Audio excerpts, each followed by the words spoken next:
두 번째 이 재직 세미나를 드리려고 하는데요.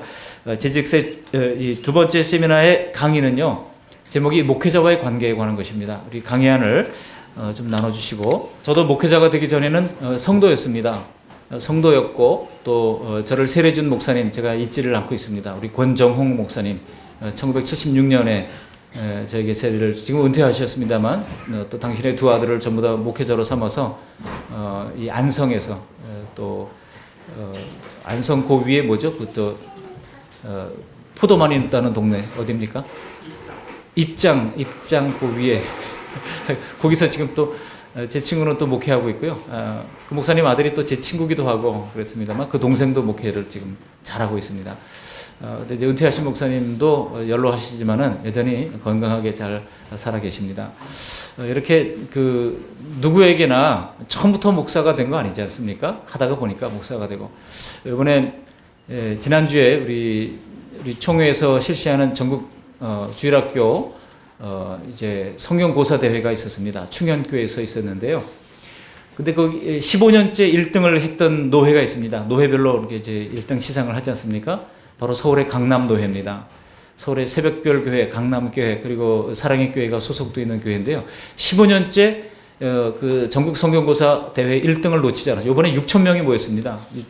참 장관이죠. 그래서 각 실별로, 각 이제 학년별로 다 이제 시험장이 배치가 되고 장로님들이 모여서 시험을 치르고, 섬기는 분들도 뭐 한 1,000여 명 섬기고 해가지고 이 섬기는 것이 그러니까 거기에 전국대회 한번 참여했다는 것만으로도 우리 학생들에게는 큰 자부심. 내가 그래도 우리 총회 전국대회 출신이야 이렇게 얘기를 하거든요. 근데 그 강남도에 제 바로 밑에 여동생이 작년부 성경고사로 참여를 해가지고 1등을 했습니다. 이게 쉬운 일이 결코 아니에요. 작년부도 꽤 나가거든요. 근데 그 어린 꼬마 아이들 말이죠. 초등학교 2학년, 3학년 아이들이 얼마나 성경 지식이 탁월한지 몰라요. 어려운, 우리가 어른들도 아무도 답변할 수 없는 그런 답변들을 아들이, 꼬마들이 척척 하는 것을 보면서, 근데 그 중에 그 강남도회 목사님들의 80%가 놀랍게도 다 성경고사 전국대회 출신이라는 거예요. 강남도회 목사님들은 80%가 성경고사 입상자들이 은혜를 받고 그들이 목회를 하면서 이제 귀한 사역을 감당하고 있고, 본인들이 그렇다 보니까 또 이제 후배들을 잘 키워가지고 그 교회들이 얼마나 열심히 하는지 몰라요. 얘기 들어보니까 지난주에 전국 대회가 있었는데요. 성경고사 대회를 작년 8월 달부터 준비를 했다 그러더라고요. 그리고 한 달 앞에 두고는 매주일 합숙하면서 이렇게 준비를 했다고 합니다. 전 그런 얘기를 들을 때마다 참 부끄러워요. 왜냐면 우리 교회 이름이 뭐예요? 그 말씀, 우리 교회가 만약 그런 성경고사 대회에 나간다면, 뭐 성경고사 대회 노회에서 하는 건데 입상을 해야 나갈 수 있거든요. 전국대회 나가려면 노회에서 1, 2, 3등 안에 들어야 나갑니다. 그런데 참 그런데도 한번 좀 나가볼 수 있었으면 좋겠다 그런 생각을 가집니다. 근데 저도 성도일 때 되돌아보니까 목사님을 존경했던 분도 있지만은 때로는 목사님 때문에 저도 괴로워했던 순간이 있었어요. 그래서 이 목회자와의 관계가 참 중요하구나 하는 것을 알게 됐습니다. 오늘날 많은 성도들이 가난한 성도가 되고 교회를 부인하고 또 결국 신앙에서 멀어지는 이유는 무엇입니까? 안타깝게도 사람에게 실망하기 때문이고, 그것도 대부분은 목회자에게 실망하기 때문입니다. 오늘날 이처럼 목회자와 성도들과의 관계가 잘못되어서 복음 전파에 막대한 지장을 초래하는 경우를 많이 볼 수 있는데, 물론 제가 보기에도 알곡 가운데 가라지가 있듯이 대부분 복음을 위해서 분투하고 헌신하는 많은 목회자들 가운데서도 때로는 인간적인 생각으로 어떤 분은 차라리 목회를 하지 않았으면 좋겠다 그렇게 느끼는 분들도 있어요. 그러나 이것도 예단할 수는 없습니다. 왜냐하면 하나님이 종종 그런 사람들도 일정 기간 불러 쓰시기 때문에 그런 것입니다. 엘리 제사장 같은 그러한 영적으로 무딘 제사장이라 할지라도 엘리 제사장이 축복하니까 한나가 다 복을 받았잖아요. 그렇기 때문에 이 제사장에 대한 당시의 구약시대도 보면은 이 치리권은 다 하나님이 직접 가지고 계세요. 우리가 왈가왈부할 게 아닙니다. 하나님께 맡길 따름이죠. 근데 인간적으로 그런 생각이 드는 사람이 솔직히 저만 있습니까? 여러분도 아마 있을 거예요, 분명히. 그죠? 솔직히 있단 말이죠. 그럼에도 불구하고 우리가 예단할 수 없기 때문에 참 가슴 아파하면서도 그저 기도할 뿐이라고 하는 겁니다.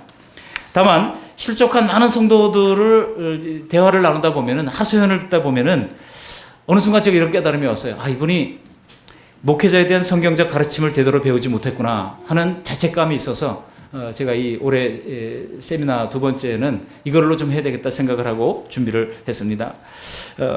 건강한 교회가 되기 위해서는 목회자와의 관계가 좋아야 됩니다. 여러분, 은혜 받으려면 목회자와의 관계가 좋아야 은혜가 되지, 목회자를 저 이상하지, 왜 저 사람 저런가 이렇게 생각하면서 무슨 말을 한들, 아무리 사랑에 관한 말씀을 많이 한들 은혜가 되겠습니까?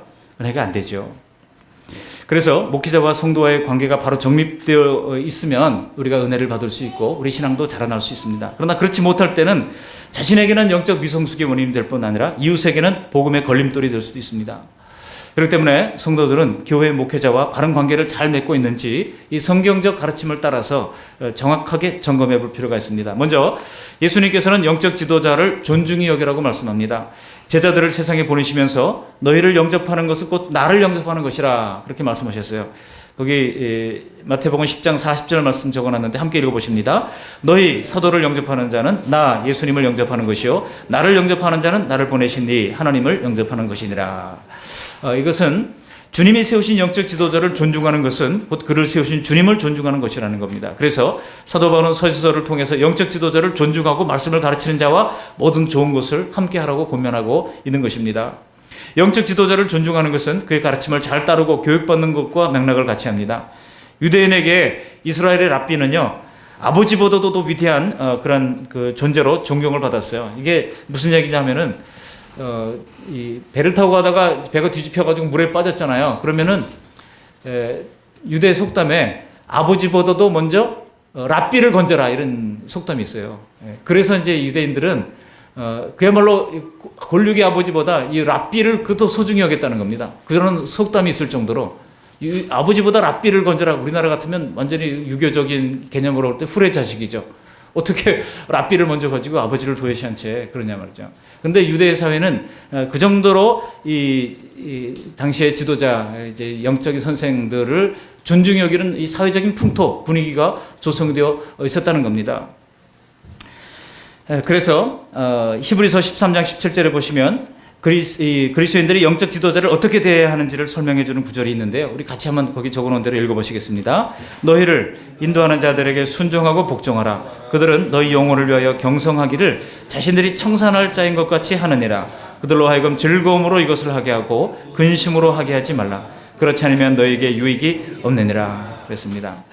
그래서 저는 이 성경적인 목회자와 성도의 관계를 이 5가지, 이 교회를 뭘로 보느냐 하는 거예요. 교회를 5가지로 볼 때 목회자는 어떤 역할을 하고 또 성도들은 어떤 이제 모습으로 성경이 묘사하고 있는지를 성경만 함께 읽어보면서 나누려고 합니다.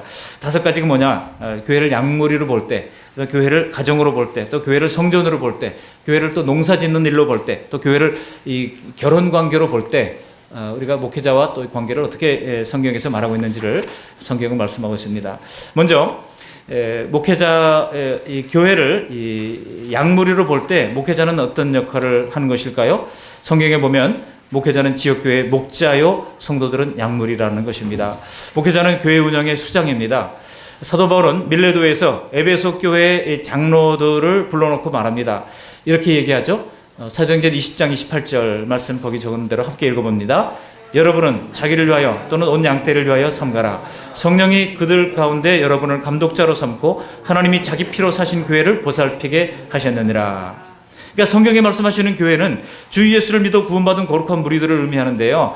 그리고 그 교회는 다시 전체로서의 우주적 교회와 개별적인 의미에서의 지역교회로 나눕니다. 전체 우주적 교회의 머리는 목자인 예수 그리스도이시고 개별 지역교회의 머리는 주님께 목자의 권위를 위임받은 감독자로서의 목사입니다. 그래서 개별 지역교회 머리는 주님께 목자의 권위를 위임받은 감독자로서의 목사인 것이죠. 그렇기 때문에 성경은 예수 그리스도를 목자장이라고 말씀합니다. 전체 교회 주인이신 주님은 개별 지역교회 성도들을 돌보고 이끌어가는 영적 감독자로 개개의 이 지역교회 목사를 통해서 세워서 그 일을 하게 하시는 거예요. 그렇기 때문에 성경 베드로전서 5장 2절 또 사도행전 2장 20장 28절은 성도들을 하나님의 양무리라고 표현하고 있고 또 디모데전서 3장 1절 이하에 보면 목회자를 감독 또는 장로 또는 감독자 또는 목자 혹은 목사라는 말로 표현하고 있는 것입니다. 그러므로 개별 지역 교회는 성도들과 목사로 구성되어 있고 목사는 하나님의 약물인 성도들을 이끌며 돌보는 자라고 하는 겁니다. 개별 지역 교회 목사는 전체 교회의 머리가 되시며 목자들의 머리이신 목자장 예수 그리스도의 지시 아래 하나님의 약물인 성도들을 돌보고 먹이고 그들을 지키며 보호하고 다스리는 감독자입니다. 이런 감독자를 누가 세우셨습니까? 바로 성령님이 세우셨습니다. 이 사실에 대한 확고한 인지가 있을 때 우리는 교회를 잘 섬길 수가 있어요. 정 나와 잘 맞지 않고 마음에 들지 않으면 조용히 떠나면 될 일입니다. 교회를 분란을 일으키지 말고. 왜냐하면 하나님께서 그 사람을 통해서 뭔가 할 일이 있기 때문에 세우신 거예요. 제가 가슴 아프게 생각하고 있는 것이 있는데요. 제가 초등학교 아주 어릴 때 저 평창의 봉평이라는 메밀꽃 필 무렵 그 동네에서 초등학교 입학은 제가 삼척의 근덕에 있는 근덕초등학교에서 입학을 했고요. 이제 초등학교 2학년 때 이제 평창 봉평으로 전학을 와가지고 거기서 이제 교회를 다녔는데 거기 이석희 목사님이라는 분이 얼마나 인격적이고 말씀도 조용조용히 전하는데 얼마나 제 교회 어린 아이임에도 불구하고 속속속속 들어왔는지 몰라요. 참 목사님 좋아했어요, 저도. 그런데 거기에 태양상회집 권사님이 그 감리교회니까 남자 권사님이 계세요. 태양상회집 그 봉평에서 제일 큰 이 가게를 하시는 오늘날 말하면 슈퍼죠, 슈퍼마켓. 근데 그냥 슈퍼마켓이 아니라 슈퍼의 슈퍼예요. 조그만 구멍가게에 좀 더 물건을 대주는 큰 슈퍼예요. 그래서 교회 11조를 제일 많이 하시는 분이시고 교회 영향력이 제일 크신 분이에요. 나 이분이 새벽 기도에 와서 기도를 하시는데 뭐라고 기도하는지 아십니까? 주여 우리 교회 능력 있는 목회자를 달라고 기도하는 거예요. 그러면 그 목사님은 어떻게 되는 겁니까? 그 성도들이 얼마나 상처를 받았는지 몰라요. 근데 결국은 그렇게 석 달을 기도하니까 이 목사님이 못 견디고 가시더라고요. 가시는데 온 성도들이 나와서 울었어요. 그 이석희 목사님. 그들은 뭐 연락을 못 해가지고 어떻게 됐는지 잘 이제 모르겠습니다만, 저희 어머니도 그냥 펑펑 우시더라고요. 저도 그냥 어머니가 우니까 왜 우는지 몰라도 그냥 따라 울고, 나중에 한참 울다가 왜 우세요? 그럼 물어보니까. 그 사랑스러운 존경하는 온 교우들이 존경하는 이석희 목사님을 글쎄 태양상의 집이 그 양반이 쫓아내려고 그래가지고 결국은 가시게 됐다고 하면서 우시는 그 장면을 보고 저도 가슴 아파했던 기억이 있습니다. 여러분 그런데요 그렇게 목회자를 물갈이하고 쫓아내기를 좋아했던 사람들 가정이 항상 제가 이렇게 보면은 이렇게 평온치가 못하더라고요. 그래서 하나님이 세우신 지도자라고 하는 그런 인정을 우리가 할 필요가 있다는 것입니다. 만일 그게 정 나랑 맞지 않으면 내가 나가면 될 일이에요. 거기를 혼란스럽게 할 필요가 없다는 것입니다. 그래서 바로 이러한 성령님이 세우시고 하나님이 세우셨다. 저도 우리 강원도회 산하에 현재 3개 교회 목회자들이 있고 목회자들이 모여서 수련회를 할 때마다 참 사람마다 참 다양하다 그런 생각을 하게 돼요. 목회자도 참 다양하다. 어떤 사람은 정말 저분은 그냥 보기만 해도 그냥 목사 같은 목사다 하는 생각이 들고 나이가 젊어도 저보다 어려도 정말 목사 같은 목사다. 존경심이 절로 들고 그렇게 이제 얘기를 하고 싶고 그런 분이 있는가 하면 나이가 많아도 내일 모레 은퇴해도 저분은 그냥 꾼 같다 이런 생각이 드는 분들도 있어요, 솔직히. 그러나 그럼에도 불구하고 하나님이 세우셨기 때문에 내가 함부로 예단할 수 없다는 그 기본적인 개념을 좀 갖고 있습니다. 그리고 사람마다 가만히 보면은요 다 배울 점이 있어요. 여러분 우리가 성도님들 우리 서로 볼 때 배울 점이 다 있습니까 없습니까? 옆 사람 얼굴 잠깐 보세요. 이 사람 배울 점이 전혀 없습니까? 잠깐 보세요. 다 있죠? 그죠? 그렇습니다. 그런 것처럼 하나님께서 목회자도 뭔가 배울 점이 있는 거예요. 누구에게나 아무리 우리가 생각할 때 이상한 사람 같아도 하나님께서는 그 사람을 세우셨다면 뭔가 뜻이 있기 때문에 세우신 것입니다. 그 사실을 우리가 인정하라는 겁니다. 그 다음에 이제 교회의 영적 지도자로서의 직분에 대한 성경적 묘사를 보면은요, 성경에 보면 장로, 교회 영적 어른이라는 의미로 장로라고 말씀하고 있고, 혹은 목사, 성경에 목사라는 말이 어디 있느냐 이렇게 얘기하는 분들이 있는데, 에베소서 4장 11절에 딱 한 번 나옵니다. 장로라는 말은 여러 번 나오죠. 그 다음에 감독자가 나오고요, 다스리는 자, 이런 것들이 있고, 그래서 목사의 직임을 교회 운영의 수장으로서 다스리는 자인 것을 말씀하고 있는 것입니다. 그래서 교회 모든 재정 집행을 최고 사인을 누가 합니까? 거기에 담임 목사가 하도록 되어 있는 이유가 그렇습니다. 그래서 담임 목사가 재정부장이 사인하고 그다음에 이제 그 외에 이제 담임 목사가 사인을 하고 또 회계 집사님이 또 거기에 체크를 하고 이렇게 하도록 되어 있잖아요. 그것은 최종 다스리는 자로서의 역할을 잘 감당하라고 하는 그런 성경적 의미에서 그런 것들이 하나하나 양식도 만들어진 거예요. 그렇다면 이 목회자들의 경제적인 필요를 어떻게 채워주나, 이거는 그냥 넘어가겠지만 나중에 한번 시간 되시면 읽어보시면 되겠고요. 그다음에 두 번째로 교회를 가정으로 볼 때 목회자의 위치는 뭐냐는 거예요. 교회를 가정으로 볼 때 목회자는 성도들의 영적 아비입니다. 우리 고린도전서 4장 15, 16절 말씀을 함께 읽어봅니다. 그리스도 안에서 일만 스승이 있으되 아버지는 많지 아니하니 그리스도 예수 안에서 내가 복음으로써 너희를 낳았음이라. 그러므로 내가 너희에게 권하노니 너희는 나를 본받는 자가 되라. 그래서 이 일만 스승이 있지만 나는 아버지다. 고린도 교회 바울이 아버지이기 때문에 그렇게 가슴 아파하면서 여러 번 편지를 보낸 거 아니겠습니까? 편지를 몇 번 보냈어요? 고린도 교회 사도 바울이 편지를 몇 번 보냈습니까? 4번. 할렐루야. 벌써 잘 들으시고. 예. 신학교에서 배웠어요? 아니면 저한테 들었어요? 주소 들었어요. 우리가 남아있는 건 2권밖에 없잖아요. 고린도 전서, 고린도 후서. 그러나 바울은 4번씩이나 편지를 보냈어요. 그리고 사람을 보냈습니다. 몇 번 보냈어요? 사람은 몇 번 보냈어요? 2번 보냈어요. 처음에 누구를 디모데를 보냈는데 잘 안 됐어요. 디모데를 중재자로 보냈는데 이게 디모데가 나이가 어리다 보니까 잘 안 됐어요.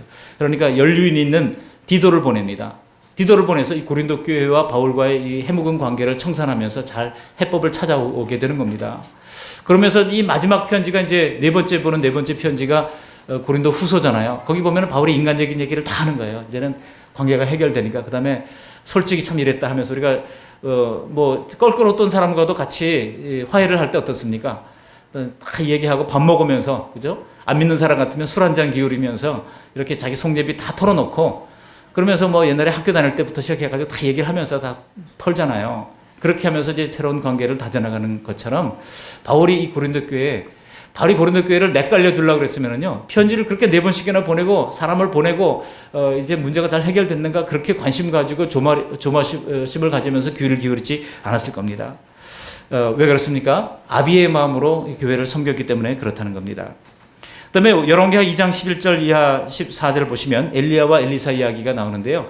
엘리야가 이제 승천할 때 이제 12절에 보면 엘리사가 뭐라고 소리를 지는지 보세요. 열왕기하 2장 거기 12절 말씀만 함께 읽어보시겠습니다. 엘리사가 보고 소리 지르되 내 아버지여 내 아버지여 이스라엘의 병거와 그 마병이여 하더니 다시 보이지 아니하는지라. 이 엘리사가 자기의 옷을 잡아 둘로 찢고 그랬습니다.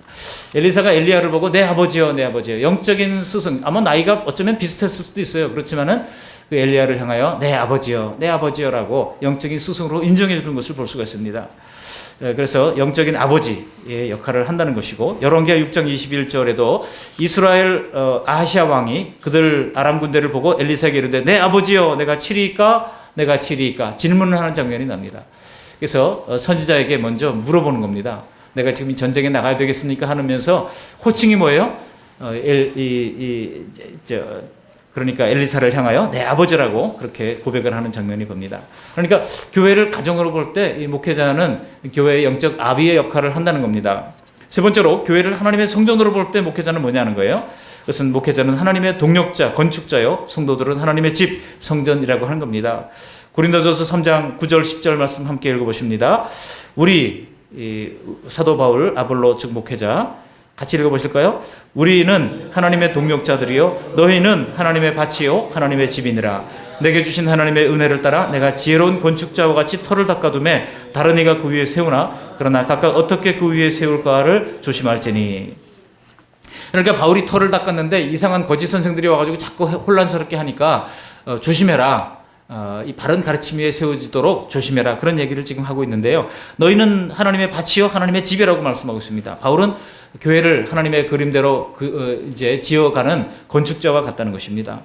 그다음에 에베소서 2장 20절 이하에도 이렇게 말씀하고 있죠. 함께 읽어봅니다. 너희는 사도들의 수과 선지자들의 터 위에 세우심을 입은 자라. 그리스도 예수께서 친히 모퉁이 돌이 되셨느니라. 그 안에서 건물마다 서로 연결하여 주 안에서 성전이 되어가고 너희도 성령 안에서 하나님이 거하실 처소가 되기 위하여 그리스도 예수 안에서 함께 지어져 가느니라. 그래서 함께 지어져 가는 그런 건물, 이 하나님의 집의 모습으로 소개를 하고 있다는 것입니다. 그러니까 목회자가 늘 생각하는 것은 뭐예요? 하나님이 그림에 맞는 성경적 원리에 맞는 그런 교회를 세우기 위한 그런 건축자로서 부단히 더 사랑이 많은 교회가 되어야 되겠다, 또 믿음이 견고해져야 되겠다, 표를 정할 때도 그런 그림을 생각하면서 고민하면서 제가 요즘 고민하는 것이 2019년 표를 뭘로 할까 벌써 고민하고 있습니다. 2019년에 그런 뭐를 해야 될까. 그거 고민하면서 이 건축자로서의 그림을 그리면서 그런 것들을 고민을 하거든요. 그러면서 만들어내지는 거지 갑자기 즉흥적으로 나오는 것이 결코 아닙니다. 세 번째로 교회를 농사짓는 곳으로 볼 때 목회자는 뭘까요? 우리 같이 한번 읽어보시겠습니다. 목회자는 하나님의 농부요 성도들은 하나님의 밭입니다. 우리 고린도전서 3장 5절로 9절에 보시면 특별히 6절에 바울이 나는 심었고 아볼로는 물을 주었을 때 오직 하나님께서 자라게 하셨다. 이 물 주고 자라게 하시는 것이 다 농부의 일이에요. 그래서 물 주고 자라나게 하는 역할을 바로 목회자가 한다고 말씀하고 있습니다. 그렇지만은 9절에 보시면 너희는 하나님의 밭이요 하나님의 집이니라고 말씀하고 있습니다. 그래서 우리는 만일 성도가 목회자도 성도입니다. 성도의 일원으로서 성도기도 하고 또 교회 이제 그 책임을 지고 운영하는 운영자이기도 하고 또 농사짓는 농부이기도 한 것이죠. 그래서 하나님의 밭이기 때문에 밭으로서는 제일 중요한 게 뭡니까? 열매를 맺는 거 아니겠습니까? 그래서 어떻게 열매를 맺을까 고민할 필요가 있다는 겁니다. 그러려면 좋은 밭 땅이 되어야 되지 않겠습니까? 그렇다면 어떤 땅이 좋은 땅이겠습니까? 이 옥토 같은 땅이 되기 위해서는요, 여러분 말씀이 우리의 심전을 기경할 수 있어야 됩니다. 예레미야 23장 29절에 보면 여호와의 말씀이니라 내 말이 불 같지 아니하냐 바위를 쳐서 붓으로 뜨리는 방망이 같지 아니하냐.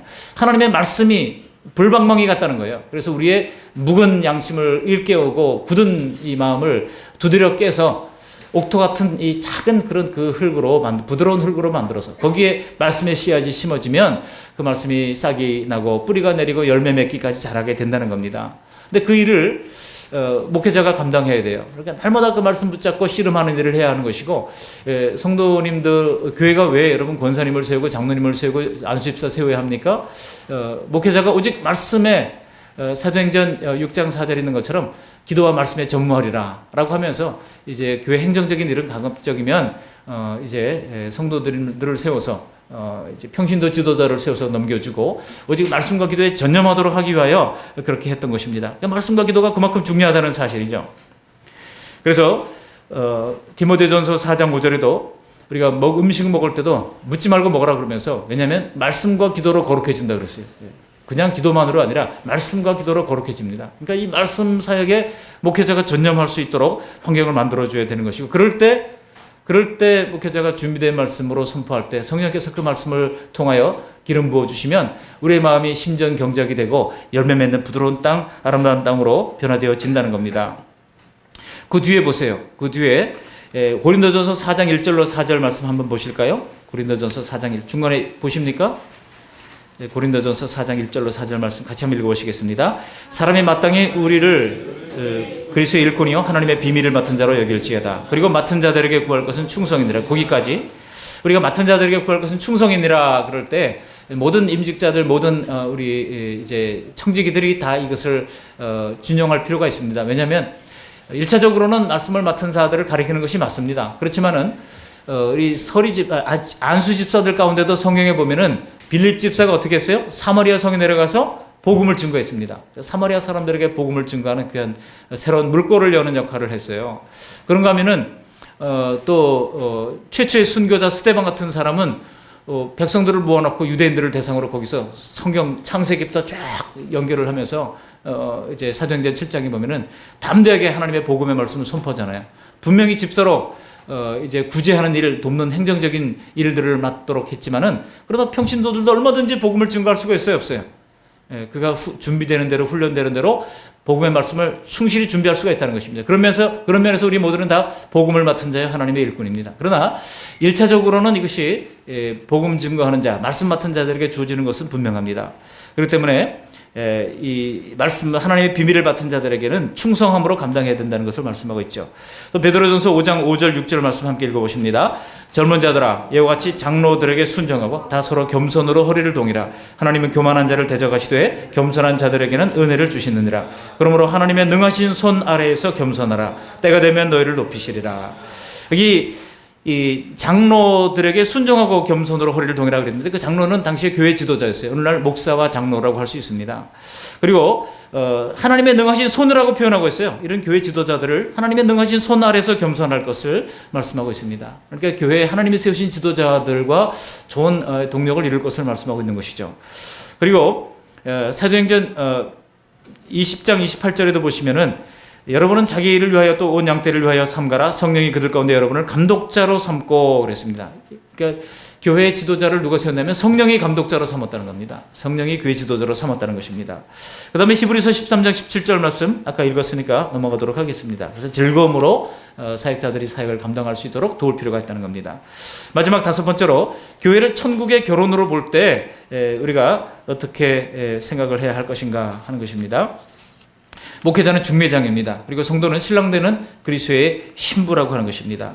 우리가 고린도 후서 11장 2절 말씀 함께 읽어보십니다. 내가 하나님의 열심으로 너희를 위하여 열심을 내노니 내가 너희를 정결한 처녀로 한 남편인 그리스도께 드리려고 중매함이로다. 여기 내가는 사도 바울이잖아요. 바울이 너희를 이 고린도 교회 성도들을 정결한 처녀로 한 남편인 그리스도께 드리려고 중매한다. 자신을 중매장이로 바울은 스스로 자신의 그 정체성을 가지고 있고 또 성도들을 정결한 처녀로 신부로 그리스도의 신부로서 묘사를 하고 있습니다. 그래서 당시에 문제가 많던 교회를 잘 다듬어서 주님 앞에 신부로서 드리기 위하여 그가 그토록 애를 쓰고 편지를 보내고 사람을 보내고 분투하고 노력하며 애쓰면서 1년 6개월 동안 고린도에 머물면서 바울이 편지도 많이 썼잖아요. 에베소서도 썼고 그리고 또 디모데 전후서도 쓰고 하면서 편지를 쓰면서 목회 활동을 잘 감당을 했던 것을 알 수가 있습니다.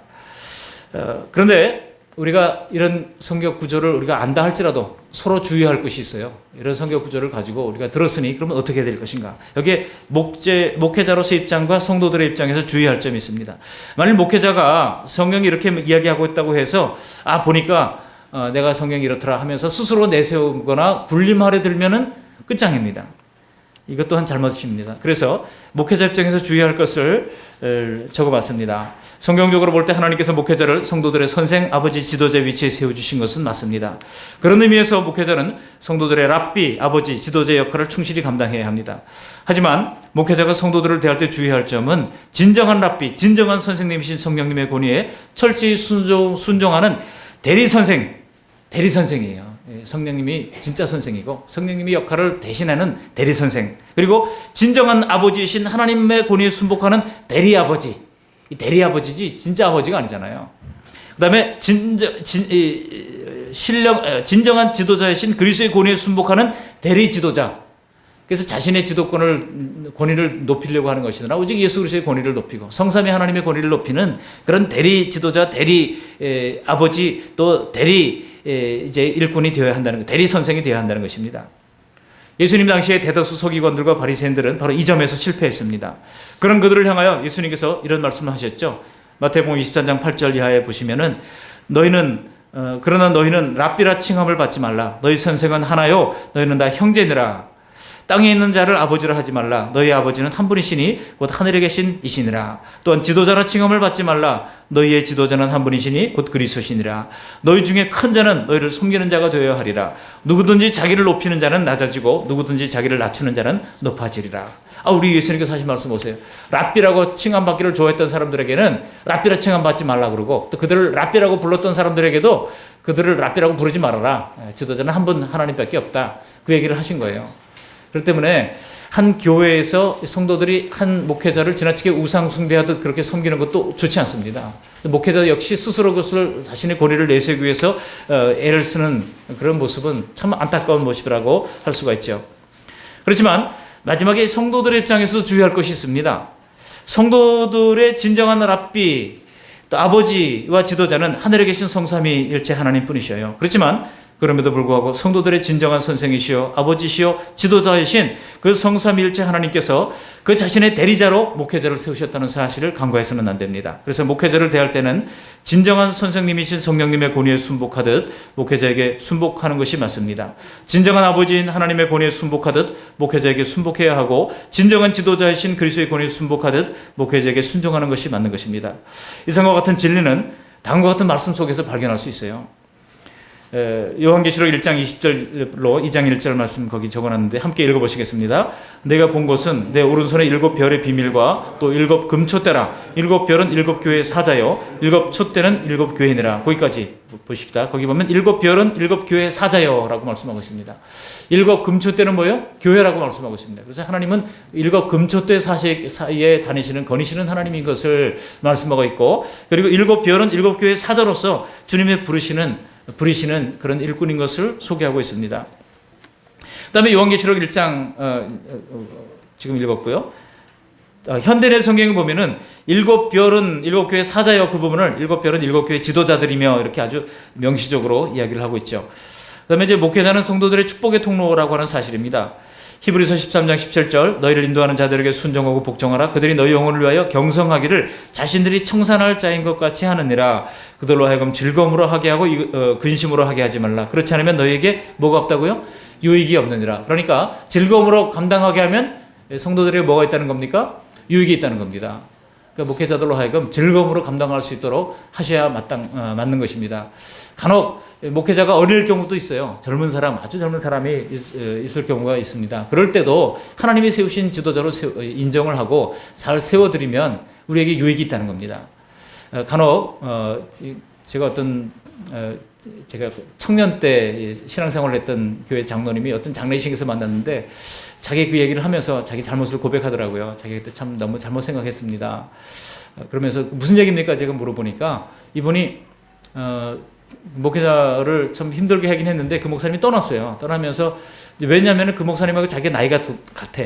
나이가 동갑이야. 또 무슨 학교도 같이 나와서 그러다 보니까 학교 다닐 때 뭐 삐리 같은 친구가 목사가 됐다고 막아가지고 자꾸 그러니까 자기는 그게 마음에 맞지 않았던 거예요.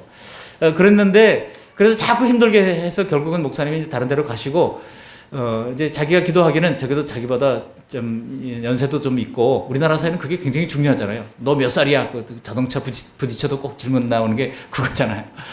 그래가지고 이제 좀 나이도 있고 그런 분이 오기를 기대했는데 자기보다 3살 어린 사람이 왔어요. 그러니까 그냥 모든 게 또 못마땅한 거예요. 어린 친구가 뭐 하면서 못마땅한 거예요. 그래서 이제 결국 그분도 이제 떠나게 만들어 놨어요. 그러고 난 다음에 이번에 나중에 3번째 오신 분은 자기 아들뻘 되는 분이 목회자로 오셨어요. 결국은 이제 자기가 못 견디고 이제 떠났어요. 떠나고 이제 했는데 그러면서 자기가 그런 과정을 겪으면서 시간이 지나다 보니까 이게 자기 아들이 이제 고시를 준비를 했습니다. 충고 나와가지고 이제 중앙대를 나와가지고 고시를 준비를 했는데 대학에서도 그 법학과에서도 계속 1등을 놓치지 않았어요. 그러니까 학부 중에 고시 패스할 거를 아무도 의심하지 않았어요. 예. 아무도 걔는 당연히 될 거라고 사람들이 다 생각하고 있었어요. 근데 이제 중대 법대 출신들 가운데 뭐 10몇 명이 다 고시를 패스했는데 걔만 안 된 거예요. 걔가 안 됐어요. 예. 이상하다. 갑자기 감기 들어서 그랬나 보다. 2번째 했는데 2번째 또 무슨 병이 나서 안 되고 3번째도 했는데 3번째도 뭐가 또 해서 안 되고 계속해서 안 되는 건데 그런 과정을 겪으면서 하나님께서 이 장로님한테 깨달음을 주셨어요. 뭔가 스스로를 돌아보니까 갑자기 기도하는데 성령께서 회개를 하게 하시더래요. 새벽 기도 나오는데 그렇게 통곡하면서 회개를 하게 하시는데 자기가 쫓아냈던 목사님들이 그림이 그냥 쫙쫙쫙쫙 떠오르다는 거예요. 그래가지고 주님 앞에 눈물 범벅으로 회개를 하고 그 다음에 자기가 다니면서 이 장로님들한테 그 얘기를 하면 다닌다는 거예요. 나이 어린 목사님들 존중해 주세요. 나이 어린 목사님들 존중해 주세요. 하나님이 세우신 분입니다. 나이 어린 아들뻘 같더라도 함부로 하지 마세요. 그거를 이야기를 하면서 다닌다는 거예요. 그래서 제가 그 장로님 얘기를 듣고 그래서 늦게라도 깨달았으니 참 감사하다 그런 생각을 했습니다. 그렇게 깨달았으니 하나님께서 다 회복시켜 주셨을 것이라고 믿습니다. 여러분, 하나님께서는요 목회자들을 축복의 통로로 사용하는 것은 분명합니다. 그래서 유익을 받아 누리는 우리 성도님들이 되셨으면 좋겠습니다. 또 역대하 20장 20절 말씀 같이 한번 읽어보실까요? 이에 백성들이 아침에 일찍 일어나서 드고와 들로 나가니라. 나갈 때 여호사밧이 서서 이르되 유다와 예루살렘 주민들아 내 말을 들을지어다. 너희는 너희 하나님 여호와를 신뢰하라. 그리하면 견고히 서리라. 그의 선지자들을 신뢰하라. 그리하면 형통하리라 하고 마지막에 뭐예요? 그의 선지자들을 신뢰하라. 그리하면 형통하리라. 이렇게 말씀하고 있습니다. 그래서 하나님께서 주신 이 말씀들을 잘 기억할 필요가 있습니다. 또 베드로전서 3장 9절에도 이렇게 말씀하고 있죠. 같이 읽어보십니다. 악을 악으로 욕을 욕으로 갚지 말고 도리어 복을 빌라. 이를 위하여 너희가 부르심을 받았으니 이는 복을 이어받게 하려 하심이라. 우리가 릴레이 경기 있잖아요. 육상 경기 할 때, 릴레이 경기 할 때, 그 뭡니까? 그 바톤을 잘 받아야 되잖아요. 바톤을 잘 이어받아야 뭐 열심히 뛰어도 골인 할 때 그게 인정되지 않습니까? 바톤을 떨어뜨리면 아무리 열심히 해서 들어와도 소용이 없어요. 우리는 복을 이어가는 이어 달리기 경주를 하는 사람들입니다. 그런데 그 복을 이어받는 방법이 뭐냐면은 도로 복을 빌라고 하는 겁니다. 그래서 악을 악으로, 우리가 때로는 어려움을 겪기도 해요. 그러나 악을 악으로 갚지 말고 도리어 복을 빌면 복을 이어받는 그런 그 주자들이 다 될 수 있다는 것입니다. 그리고 마태복음 10장 12절 13절 말씀 같이 한번 읽어보실까요? 또 그 집에 들어가면서 평안하기를 빌라. 그 집이 이에 합당하면 너희가 빈 평안이 거기 임할 것이요. 거기까지만. 그러니까 당시에 70명의 사도들을 주님께서 둘씩 제자들을 파송을 하면서 전도를 하라 그럴 때 아무것도 가져가지 말라 그랬어요. 두버릇도 가져가지 말고 신발도 2개 가져가지 말고 지갑도 가져가지 말고 그냥 거기서 주는 대로 먹고 그냥 지내고 그렇게 하라는 겁니다. 그랬는데 집에 들어갔는데 아무도 맞아들이지를 않아요. 그러면 나올 수밖에 없잖아요. 그런데 맞아들이고 하면 뭐라고 말씀하고 있습니까? 그 집이 이에 합당하면 너희가 빈 평안이, 하나님 이 집에 정말 하나님의 샬롬의 평강을 허락해 주세요. 빌면 그 평안이 거기 임한다는 겁니다. 그러나 합당하지 아니하면 그들이 주님께서 보내신 사도들을 영접하지 아니하고 하면 그 빈 평안이 너에게로 다시 돌아온다는 겁니다. 그러니까 우리가 이 평안의 복을 누리기 위해서는요. 또 우리에게 뭐 어떤 선교사님이 오셔가지고 왔는데 갈 곳이 없다 그러면 우리 집 내드릴 수 있으면 얼마나 또 영광입니까? 요즘 참 제가 본죽을 뭐 잘 먹지는 않고 좀 날라주기만 많이 하는데요.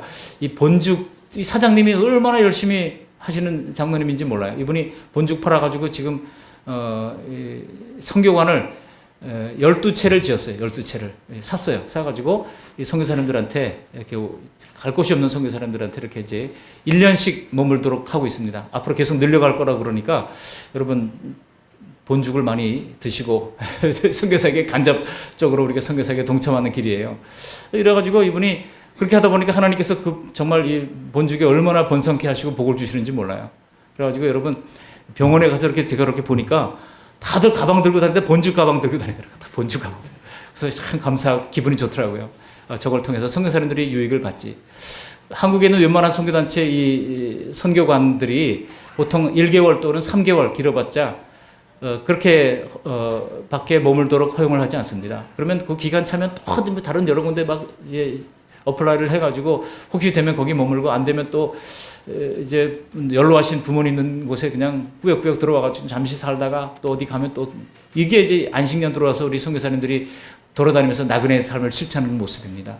근데 이걸 알고 우리 본주 사장님이 그거 없이 이제 확정이 되면 1년 동안 머물러라. 아예 딱 그냥 해놨어요. 근데 그래봤자 뭐 12가정 선교사님밖에 안 되잖아요. 우리 한국 선교사님들이 지금 45,000명을 헤아리고 있는데 이런 분들이 좀 많이 나와서 그런 기업들이 많이 나오고 우리 교회도 하나님 은혜 주시면 그런 그 선교관도 좀 운영하고 그러면 참 좋겠다는 생각을 합니다. 그런데 왜 그렇습니까? 그렇게 할 때 그들이 빈 복이 평안이 그 가정에 임하게 되기 때문에 그렇습니다. 그 교회에 임하기 때문에 그렇습니다. 마태복음 10장 40절로 42절 말씀 보시면 특별히 41절 말씀 같이 한번 읽어보실까요? 선제 이름으로 선제를 영접하는 자는 선제의 상을 받을 것이요 의인의 이름으로 의인을 영접하는 자는 의인의 상을 받을 것이요. 거기까지만 같은 이제 맥락에서 이해를 하시면 되겠습니다. 또 민수기 6장 22절로 27절 보면 이 제사장적 축복이 나오죠. 물론 우리는 왕 같은 제사장으로서 동일한 제사장의 직분을 받은 것이라고 이렇게 생각하기 때문에 우리는 서로 축복을 할 필요가 있습니다. 그렇지만은 1차적으로는 이것이 목회자에게 주어져 있습니다. 그래서 축도권이 목회자에게만 있고 장로들에게는 없는 이유가 거기에 있습니다. 우리가 고린도후서 13장 말씀으로 축도를 하지 않습니까? 그런데 왜 그렇습니까? 목회자가 하나님이 부르심을 받은 목회자가 축복을 할 때 하나님께서 그들을 통하여 복을 주신다고 약속하고 있기 때문입니다. 특별히 거기 민수기 6장 27절 말씀 같이 한번 읽어보시겠습니다. 27절 그들은 이같이 내 이름으로 이스라엘 자손에게 축복할지니 내가 그들에게 복을 주리라. 축복하는 존재는 누구예요? 영적 지도자예요. 복을 주시는 분은 누굽니까? 하나님의 복을 주십니다. 그러니까 이 사실을 우리가 좀 기억할 필요가 있습니다. 그리고 마지막으로 데살로니가전서 5장 12절 13절 말씀 함께 읽겠습니다. 형제들아 우리가 너희에게 구하노니 데살로니가 전서 5장 12절 13절 거기 마지막 부분에 적혀 있죠. 읽습니다. 시작. 형제들아 우리가 너희에게 구하노니 너희 가운데서 수고하고 없어요? 없군요. 죄송합니다. 이게 강사용과 고린도전서예요? 13장 13절이 마지막이에요? 그렇군요. 그러면 13장 13절 함께 읽어보시겠습니다. 주 예수 그리스도의 은혜와 하나님의 사랑과 성령의 교통하심이 너희 무리와 함께 있을지어다. 이게 이제 축도하는 본문인데요. 이 축도의 본문. 그런데 제가 저기 여러분들에게 적어놓지 않았지만은 데살로니가전서 5장 12절 13절 말씀을 좀 읽어드릴 필요가 있습니다. 함께 읽어보시겠습니다. 제가 읽겠습니다. 고린도전서 5장 12절 13절 형제들아 우리가 너희에게 구하노니 너희 가운데 수고하고 주 안에서 너희를 다스리며 권하는 자들을 너희가 알고, 여기 알고라는 말은 다른 번역 보면 알아주고라고 되어 있습니다. 또 그들의 역사로 말미암아 사랑 안에서 가장 귀히 여기며 그들의 사역을 가장 귀히 여기며 또 너희끼리 화목하라라고 말씀하고 있습니다. 말씀을 마칩니다. 저는 우리 그 말씀 교회를 섬기면서 여러 성도님들로부터 많은 사랑을 받았습니다. 저희 교회는 이 목회자의 관계에 있어서 잘 모델 교회라고 할 만합니다. 그런데 아직까지 제가 보기에는 개척교회의 모습을 벗어나지 못했어요. 또 그래서 몇몇 분들은 참 정말 좋은 관계를 맺고 있어서 너무나 고맙고 감사합니다. 그런데 더 이런 부분에서도 성장해서 하나님의 복이 흘러넘치기를 이어받는 우리 귀한 여러분들이 다 되시기를 주님의 이름으로 축복합니다. 이러한 성경적 목회자의 이해를 바탕으로 성도는 목회자를 자랑하고 목회자는 성도를 또 자랑하고 그리고 다 함께 교회 자랑, 예수님 자랑하는 건강한 교회로 성장할 수 있는 우리 그 말씀 교회가 되시기를 주님의 이름으로 축원합니다. 아멘. 고마우신 하나님 감사합니다. 오늘 성경적인 원리가 무엇인지 목회자의 관계에 대해서 말씀을 들었습니다. 그리하여 우리 교회도 데살로니가 교회와 같이 말씀과 사랑과 소망에서 굳건하게 이제 성장해 갈 수 있는 아름다운 교회로 성장할 수 있도록 은혜를 베풀어 주시고 건강하게 성장해 갈 수 있도록 은혜를 내리워 주시어서 하나님께서 주시는 풍성한 축복을 받아 누리며 축복을 나누는 통로가 다 될 수 있도록 은혜 허락해 주시옵소서. 감사하고 우리를 구원하신 예수님의 이름으로 기도드리옵나이다. 아멘.